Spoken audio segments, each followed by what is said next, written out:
Homelessness in the U.S. Let's discuss.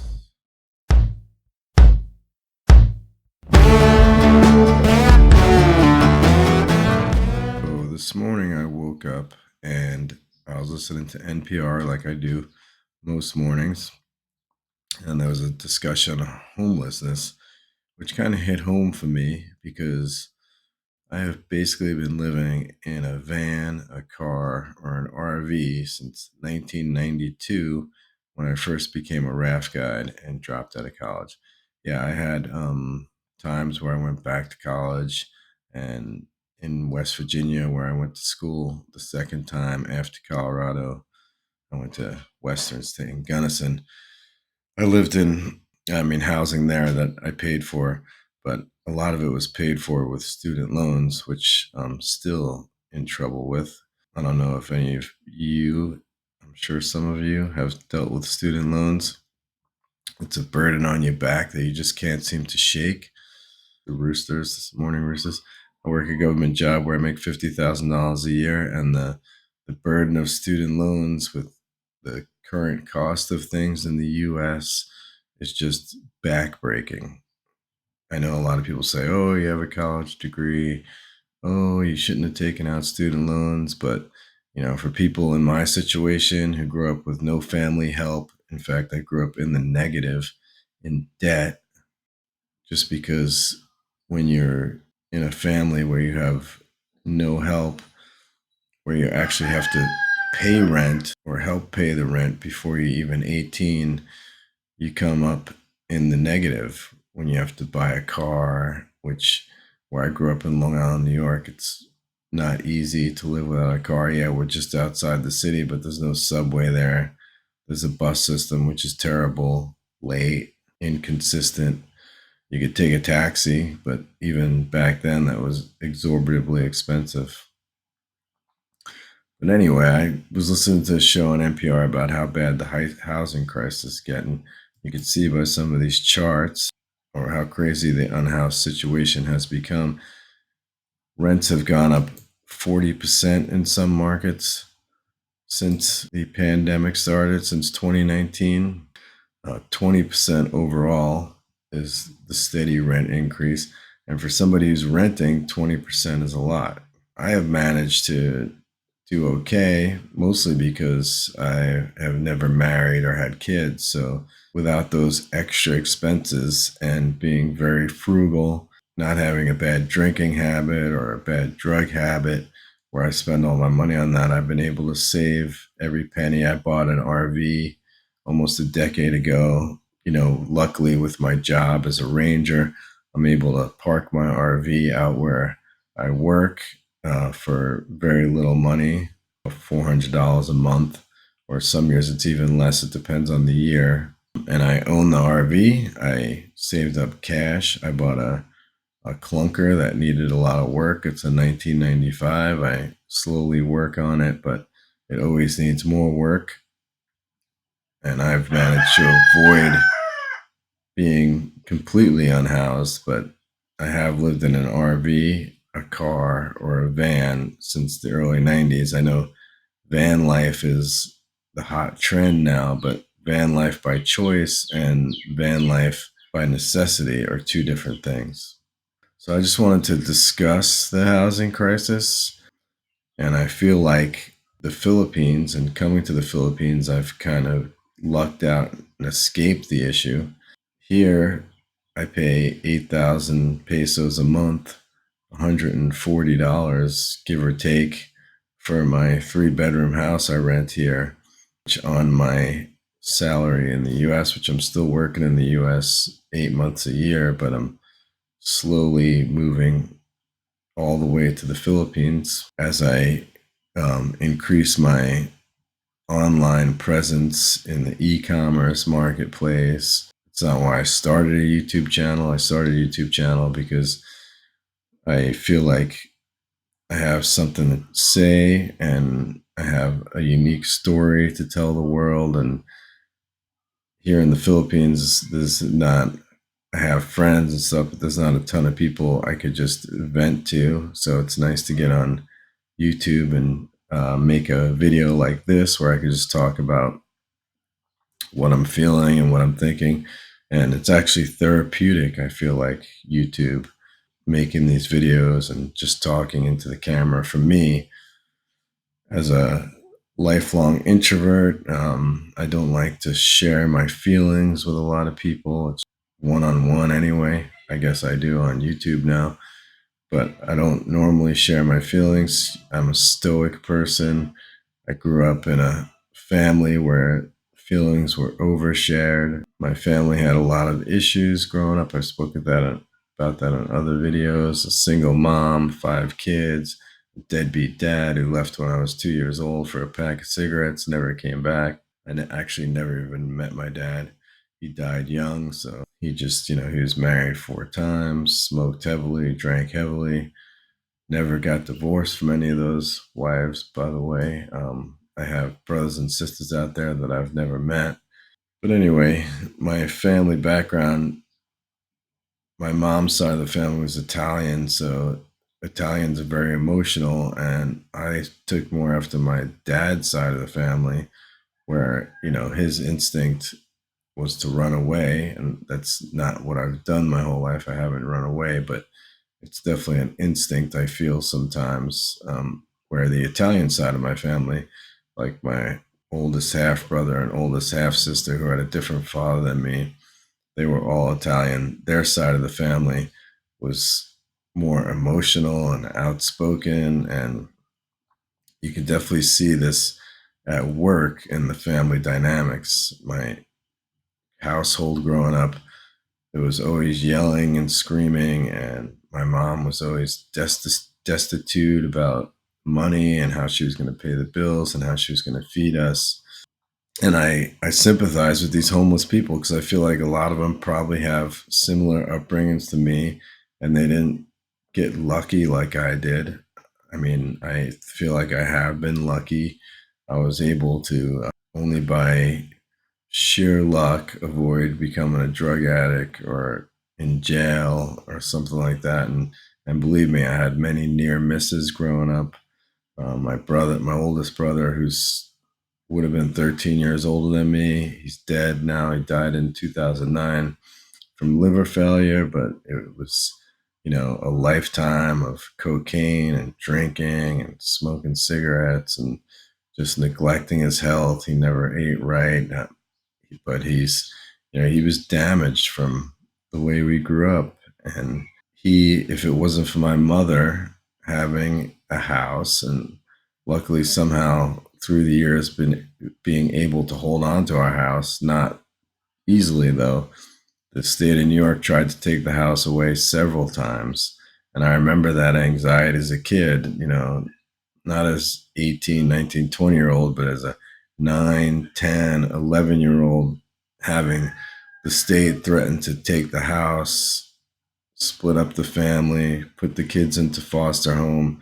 I don't think people realize that you do when you're a young kid, 10 years old or so, you see this stuff and you get great anxiety from it, and it affects you for your whole life.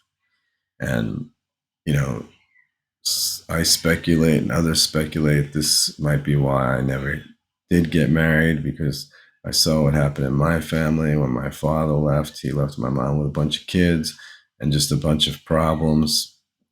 She had several nervous breakdowns, my mother, where she was put in the hospital, and we were split up between other family members. And sometimes my half sister, who was, 10 years older than me, would watch us when she was in a facility, my mom, for her nervous breakdowns. So I could totally see how this homeless situation, most of the homeless people, the story I was listening to on NPR this morning, the woman she was 61 and homeless, only 5 years older than me. And she had really bad OCD, which I could relate with too, because my older sister, the one I just mentioned, had really bad OCD, and it affected her life in many, many, many ways. I mean, if she was stressed out, she would clean and clean and clean for hours and hours, not sleep, and just clean and clean. And everything had to be spotless. And I too suffer from a slight slight case of this OCD, but nothing like them. But this woman in the NPR story, she had OCD, so she had been kicked out of several places. One, she mentioned she had gotten housing in a hotel or a motel, from the state, the county government, and she was in the shower for 4 hours, so she got kicked out because she felt like she couldn't get the soap off of her.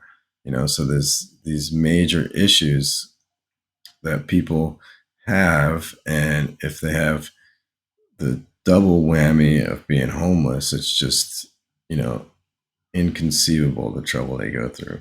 She had a son who was schizophrenic, who was also homeless. He was 39 years old, and she was constantly out looking out for him, watching him, seeing where he was.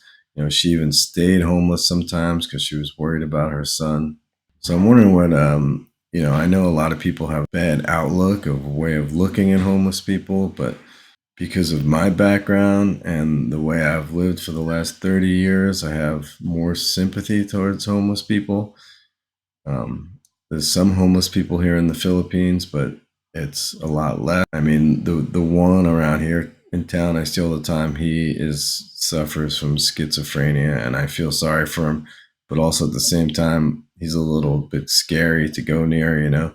But I've also in the Philippines, homeless people, technically the guy who works for my landlord here, the caretaker, he's homeless. He sleeps out in the parking lot every night on a mat. But the weather here, and when it rains, my landlord lets him sleep under the overhang roof, which is gated. So most nights it's not cold, not too cold, maybe too hot. But if you're homeless here in the Philippines, you're probably not going to end up freezing to death overnight. Or in Fresno, California, where this story was based, I listened to, people dying of heat stroke, 110 degrees.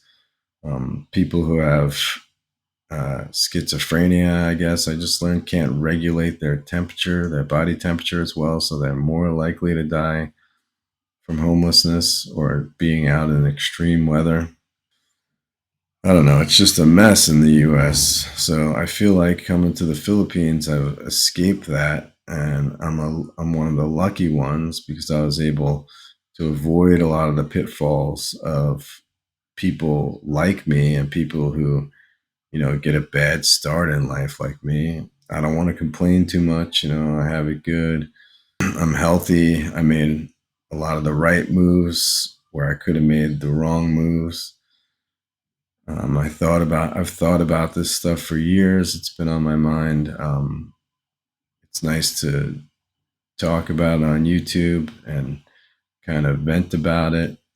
A lot of people who grow up in families that have a father and a mother and a good income, and when they graduate high school, they have their college paid for, and they're they're given a car. They don't realize that when yeah, even I had a house. My mom had a house. I was lucky, but everything else was not a given. If I wanted more education, I had to pay for it myself, which meant taking out student loans and working full time at the same time. And a lot of these people are homeless. They didn't get lucky like me. They, they might have taken out student loans or gone to college some and dropped out, and now they're burdened by these crazy student loan payments. The interest on student loans is just insane, the compounded interest. I mean, I wanted to default on my student loans 10 years ago, and the I'm still trying to deal with them. But when I went into default more than 10 years ago during the great housing crisis of 2008, it took a few years, but I lost my job and I couldn't pay my loans. You go into default. Once you go into default with your student loans, that's it. I mean, it's almost impossible to get out of default because they just compound and compound and compound. And then they have this where to get out of default, you have to pay a year of payments just to get out of default. And you don't get that. That money doesn't go towards your student loans, doesn't go towards anything. It just goes to the banks. And then after a year of making these insane payments, they let you go back to other insane payments that actually start going towards your interest. And It's just an insane system. I know people don't want student loans forgiven because, they worked hard and they paid off their student loans and all that jazz, but not everybody's in the same situation. I have a college degree, an advanced college degree, actually, and I make $50,000 a year, which, as you know, in Colorado, in the US, is nothing. Like I said, this is not about me. I am lucky that I am in the situation I'm in, but I could 100% sympathize with people who are living in the streets because they can't afford the crazy, crazy rents in the US. I think more Americans should sympathize with those people, and we need to figure out a solution to the homelessness. We're the richest country in the world. We don't need to have all these homeless people. We don't need to have people who have crazy amounts of money and then people who have no money at all. There's got to be a better way to do it. Anyway, tell me your thoughts on the subject. I'd love to hear what other people have to say on this. I know a lot of people in the US are pull yourself up by the bootstraps, which is impossible, by the way, physically, but pull yourself up by the bootstraps and, fix your own life. But I mean, you have to realize for some people that that's just impossible. And I've been close to that myself, so I can sympathize. I know a lot of people can't sympathize, but look at your own background. Did you grow up with two parents? Did they have a college savings fund for you? Did they give you a car when you graduated high school? I used to say when I was younger, I used to think it all the time because I would see all these people raft guiding with me, living the life and stuff, and their parents were fully paying for, everything. And I would say to myself, wow, that's a really nice advantage to have in life. You don't start out in a hole. You start out on a mountain. Anyway, I'd love to know what other people have to say about this. Go ahead and comment below. I know it's a controversial issue. I think probably everybody will have a lot to say. But again, if you like my videos, comment, like, and subscribe. Peace.